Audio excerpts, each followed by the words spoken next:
Right. So thank you so much, Claire, for doing this. I'm really excited for this chat. I'm really excited to hear all about you, your business, and your story. Just to kick things off, can you tell us a little bit more about yourself and how you got into tutoring?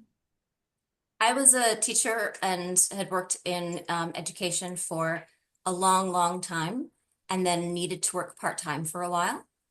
And tutoring really fit that. And then I fell in love with tutoring. I fell in love with the one-to-one aspect of it and the extraordinary and transformative impact you can have on students' lives. No, when did you start? Was that must be a while When ago? I was when I was 40, Oh, wow. and I always tutored. Yeah. But when I was 40 is when decided to get like a test prep tutoring job. And Mm. I remember that specifically because it's actually my dad's 88th birthday today. And I wrote a little post about how my dad is a math genius and resourced me for my math learning because I had to relearn all my math to become an SAT and ACT tutor. It's one of the Wow. reasons that I have a lot of empathy for kids who struggle with math because relearning all your algebra and geometry at 40, not the easiest task, I will be the first to tell you. Ugh, I'm one of those kids. I've always always struggled. I still do. I was that snotty kid in high school who looked at my high school teacher, math teacher's poster that said, all the careers that you need math for, and went, I don't need math. I'm just fine. And after I took my obligatory math class in college, forgot everything I learned on purpose. And I was good at math, but I didn't love math. Now I love math and I love teaching math. So is that what you started with? Started with teaching math or just a bunch of different No, subjects? absolutely not. I am a fluent Spanish speaker, and I started by teaching English as a second language and communications. And I was resourcing a lot of Spanish speakers. Also taught Spanish. So I taught a number of different things, both in the community level to adults and at the high school level, before I got into the tutoring gig. And in the tutoring gig, that's really where I expanded my repertoire. I also taught writing for years. I taught writing all the way back in college. There's lots of things, public Yeah. speaking, lots of things that I've, taught over the years. But when I got into tutoring, I started kind of relying on all the skills I'd developed over the years, the Mm, degrees that I'd gotten, the things that I'd read. It was funny how so many things that you learn and know come into play in teaching a child. absolutely. And how did Russell Tutoring come about? Um, It mostly came about because I really wanted to do test prep my way. Mm. I, like a lot of other tutors, the E-Myth is a very common story, right? I was working for a large company, and although I really enjoyed the students that I was working with, I wasn't thrilled with the model in which I was working. Mhm. And I really wanted to work in a model that worked for me and where I was making the decisions about what was best for students. And more than anything, that my decisions were driven by mission and not at all by profit. Mm. And I know that makes me very different than most business people, but I'm very mission driven in what I do, and I'm okay that way. Yeah. Well, I love that. What is Russell Tutoring's mission if you had to put it in one line? Transformative tutoring for children. We have a copyrighted, trademarked, whatever you want to call it. I forget the term, and I'm sure my attorney's going to kill me for not knowing it. But, our tagline is trademarked. It is your child's future matters to us. Mhm. And I really believe that. I mean, when a child comes to us and says, I want to work, we're going to invest in that student. And what that means is we're a boutique tutoring company. We holistically invest in a student and we provide them whatever services they need.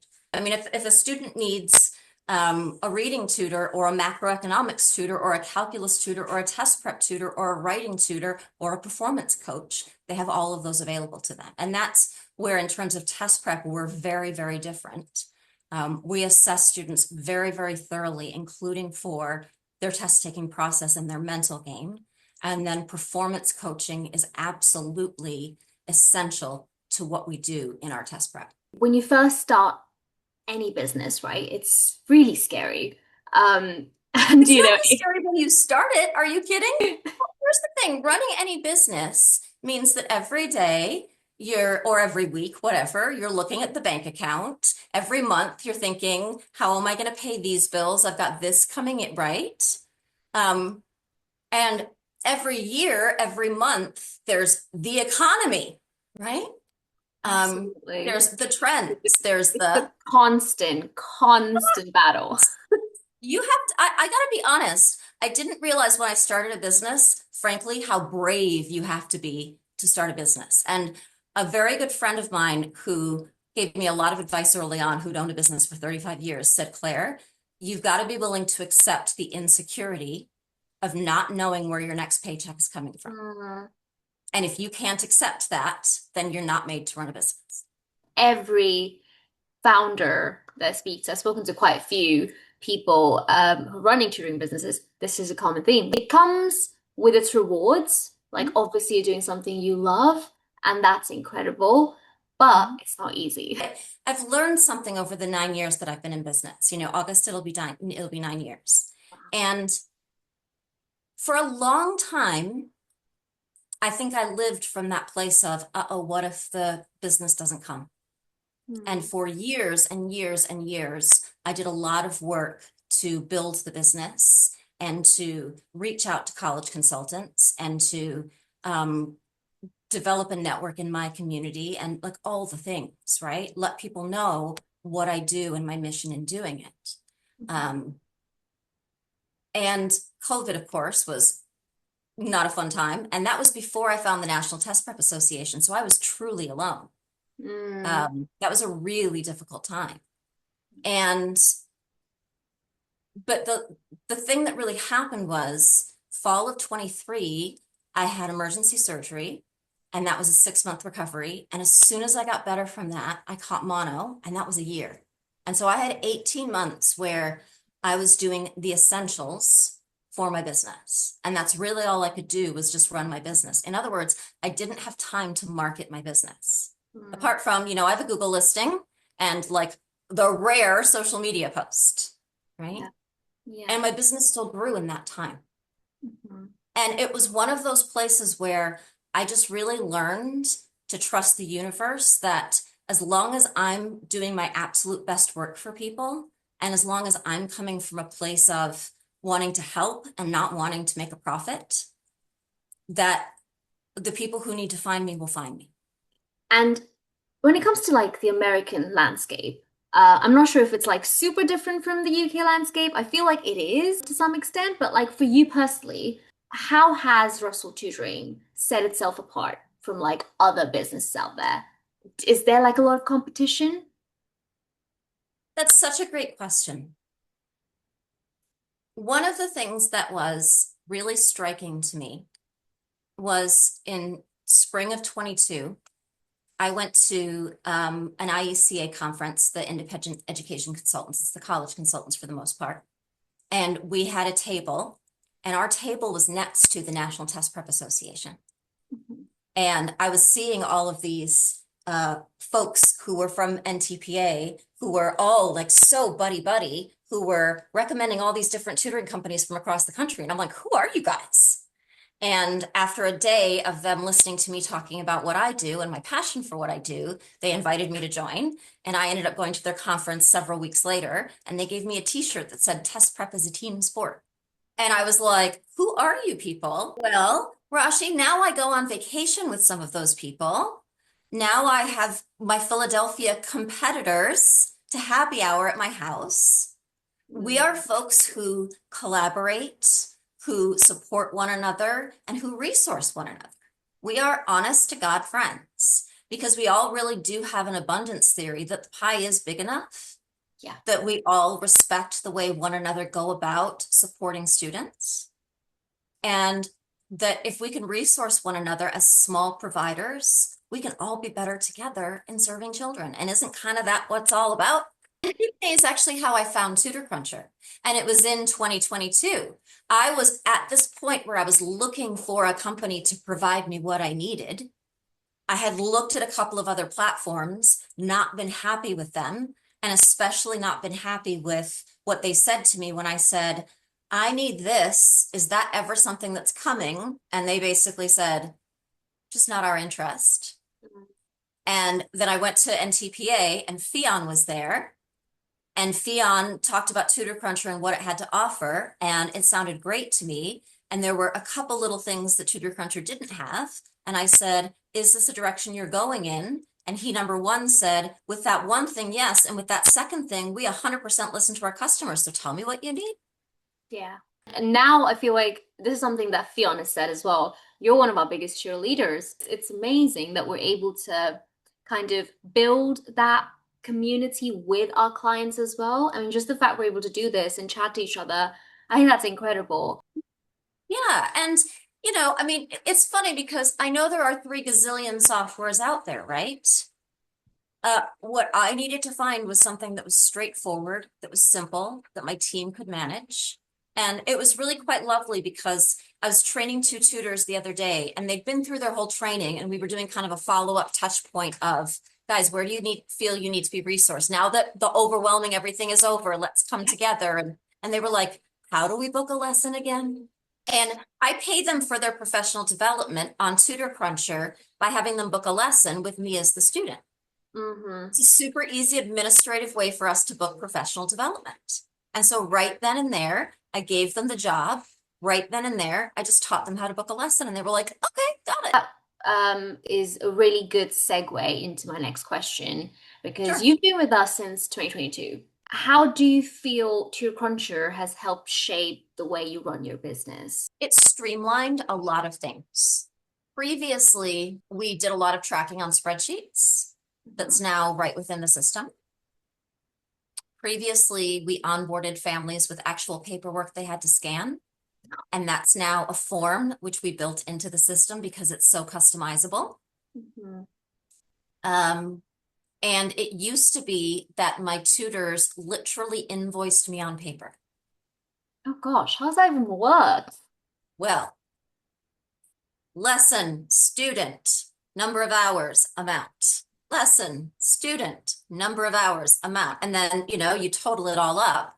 And then I have to compare that against their lesson logs, which they also submit to me. And then catching the lesson that they missed and saying, hey, guess what? You get an extra this month. Like Yeah. all the things. And then for a long time, like way back in the olden days, not only did we do invoices, I wrote checks before I had ACH. So then it was mailing checks to tutors. Now Mhm. tutors get their hours entered. They know the deadline to get their hours entered, which is actually the 2nd of each month. Mhm. And then on the 3rd, I have an hour and a half booked to do invoices just in case one of my new tutors has accidentally selected all the tutors or all the students instead of selecting one when they book a lesson. And I have to do a little cleanup on invoices, which is easy to do, just a little time consuming for a new tutor. And then I book an hour for payroll, which includes not only generating their payroll, but also actually paying them through the bank. It used to be an entire day going through invoices I can imagine. and lesson logs to pay them. It used to be an entire day for my admin to then go through those lesson logs and create actual invoices on Excel to bill the families. And now I don't need my admin to help me with any of it. And I literally just in 2.5 hours get my administrative paperwork done for paying people. If we can create centralized, efficient systems, then we can do more of what we want to do. We're only as Exactly. good as our systems. I'm very intrigued to hear from you because obviously we've talked so much about your love for teaching, the business. What is your favorite thing about running a tutoring business? Like, if you had to pick one, what would you say is your favorite thing? It's when something really transformative happens. I had one just happen recently. I was actually at NTPA and one of my tutors was checking in with me about how students had just done on the ACT. And we had a student who a number of months ago was spiraling every single time they took a math test. So miserable, so trapped in test taking. And I checked in with the tutor and said, how did this kiddo do? And the tutor said, well, their mom said they're not quite sure how they did, but they had fun taking the test. And Rashi, right then, I took a selfie of myself at the conference because I had tears running out of my eyes and sent it to the tutor and said, the Making me student miss. had fun taking an ACT. Oh my God. No. Because regardless of score results, this is a kiddo who has overcome the effects of test pressure and test stress on Yeah. them and can now find the space and the joy to succeed within the performance curve. Yeah. And not feel as anxious. They're performance skills that translate to every performance kind of event. They're not just for tests. I mean, we're going to take tests our entire lives. We take tests for employment, we take tests for driving, we take tests for everything. And so to think that a student beyond SAT, ACT doesn't need to be resourced is a really naive thought, right? Yeah. But beyond that, we all have performance situations in which we need to stay calm, confident, and focused. And if we can't keep our resilience in those situations, it's hard to adult. Yeah. Yeah. Well, that's an incredible story. I got really emotional as well. Because isn't that the whole point? Parents give me their tender little plants at a really critical time in their lives and trust me to put them in my garden and nourish them. And we help them grow into whatever beautiful plant they are. If they're an oak tree or if they're a squash or if they're a dahlia, we're going to help them bloom. I guess my final question is, what's next for you and what's next for Russell Tutoring? Rashi, I'm on a mission. Even when I was really sick, I was working on developing my skill set around performance with students and developing my expertise. And I've been getting some really exciting mentoring and training from some really exciting experts. And I'm excited to start reaching students at a national level so that we can really start getting the word out about how they don't have to suffer on tests anymore. There's only so many students my company can reach one-to-one, but I think with social media especially, we can start reaching students nationally. And I'm excited to start that project. Lovely. Well, so yeah, this is us. Is there anything you want to say to someone who's watching this? If you struggle to take tests, and if you would like to be able to achieve in test taking and are willing to work at it and are open-minded to getting there, I can 100% help.